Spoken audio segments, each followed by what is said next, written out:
Hello बच्चों, कैसे हो बच्चों। आज एक नीडर बालक की कहानी अपने पास है जो कि मैं आपको बताऊंगा कि वो कौन सा बालक था जो नीडर था, और उसका नाम भी बताएंगे और उसकी कहानी। तो आप देख रहे हैं happy super life YouTube channel पर, और वीडियो आपको कैसे लग रहे हैं कमेंट जरूर करिएगा, और वीडियो को लाइक भी जरूर कर दीजिएगा। अगर चैनल सब्सक्राइब नहीं किया है तो चैनल को भी सब्सक्राइब कर लीजिएगा। एक बहुत समय पहले की बात है, औरंगजेब बादशाह होता था। वह बादशाह अगर किसी की धाक नहीं मानता था, वो सिर्फ एक ही सेना से डरा करता था। केवल वो सेना थी मराठों की सेना। दिल्ली का यह बादशाह बाजीराव थे, और उनकी पराक्रम और उनकी चतुरता और वीरता और दूरदर्शिता से प्रभावित था। उनके अलावा किसी को कुछ नहीं समझता था। मुगल सेना को यह महाराष्ट्र में लूटपाट व दहशत मचा रखी थी।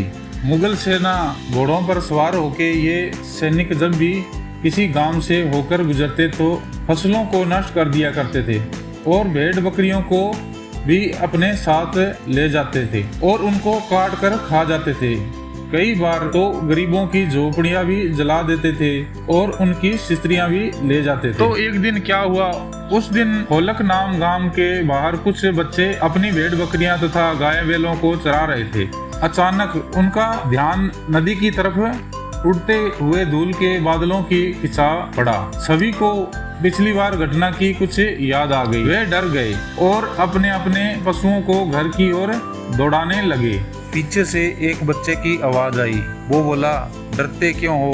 वह 12 वर्षीय मल्हारी नाम के एक बालक की इस बात को कोई भी मानने को तैयार नहीं हुआ। सभी बच्चे चले गए। मल्हारी वहीं स्थित एक पेड़ की ओट में खड़ा रहा। 4-5 घुड़सवार तभी अचानक उसके सामने से निकले। सबसे आगे सिर पर पगड़ी बांधे उनका एक सरदार था, जो कि वह उस बच्चे के सामने से निकला। उसके मुंह पर एक मिट्टी का टेला जोरदार चोट लगा दी और सरदार लहूलुहान हो गया, और उसके मुंह पर जो चोट लगी थी बहुत ही जोरदार लगी थी। सरदार घोड़ों से उतर गया।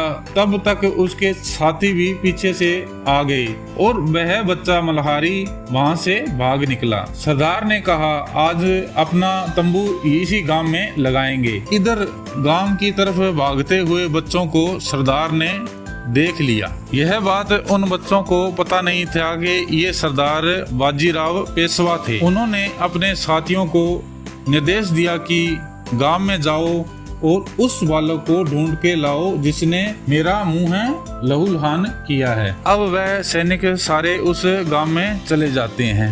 अब ढूंढते ढूंढते वहां पर उस मल्हारी बच्चे का नाम जानते हैं जिसने उनको पत्थर मारा था, और मल्हारी का पिता स्वर्गवास हो चुका था। माँ उसे लेकर मायके में रह रही थी। माँ बच्चे के मुख से यह घटना सुनकर घबरा गई। वह रोने लगी थी कि 2 घोड़सवार आ गए वहाँ पर। माँ ने बेटे को अपने पीछे छुपाना चाहा, किंतु वह आगे बढ़कर बोला, क्यों मिट्टी के टेले से पेट नहीं भरा क्या? वे बच्चे को पकड़ ले गए। आगे घोड़सवार, साथ में मल्हारी तथा उसके पीछे पीछे गांव के बच्चे और बूढ़े, स्त्रियां, पुरुष और माँ रोती चिल्लाती आ रही थी, और सरदार के सामने सारी भीड़ जाके खड़ी हो गई। अब सरदार ने पूछा, तुमने ठेला मारा? सरदार ने बच्चे से तीखा प्रश्न किया। बच्चे ने कहा, हाँ, क्यों? तुम लोग बार बार हमारे गांव में आकर हमारा नुकसान करते हो,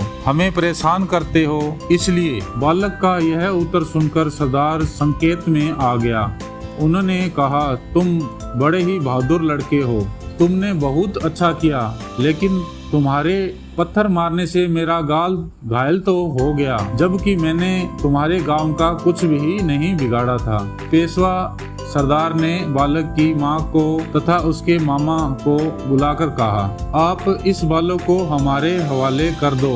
वहां मौजूद गांववासी व उसका मामा और सब हाथ जोड़ने लगे, बच्चे के अपराध की क्षमा मांगने लगे। अब सरदार पेशवा ने उन्हें समझाया कि उनका बालक बड़ा ही होनहार है। वह बहुत ही बड़ा बहादुर सिपाही बनेगा और तुम्हारी मदद किया करेगा।